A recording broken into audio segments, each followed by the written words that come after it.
Lower जॉमध्ये खालच्या बड्यामध्ये implant टाकलेत आणि हायब्रिड पोस्टेस दिलेले आहेत. त्याच्यामध्ये हे पण दात तुटलेले आहेत. 8-9 वर्षापूर्वी केलेलं काम आहे आणि वरती पण इम्प्लांट टाकलेले आणि इथून हे सगळं तुटलंय प्रोस्थेसिस. हे पण पूर्ण ब्रोकन आहे आणि मागे पण दात नाही. हे आपण वरचं सगळं काढणार आहे आणि वरती 6 आणि खाली 6 इम्प्लांट टाकून त्यांना नवीन सिरॅमिक प्रोस्थेसिसचं प्लॅनिंग केलंय आम्ही.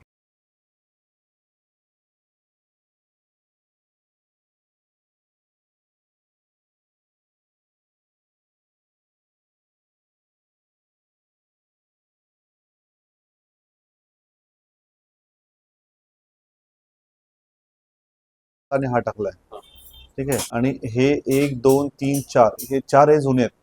त्यातले हे 2 चांगले आहेत. चांगले म्हणजे ठीक आहे, म्हणजे चालतील अजून असे वाले आहेत. तर या आपण इथे एक प्लॅन करून इथे टाकतोय अजून आतमध्ये. लगेच आपण नेक्स्ट वीक मध्ये मे बी नेक्स्ट वीक 15 मी 13ला येतो.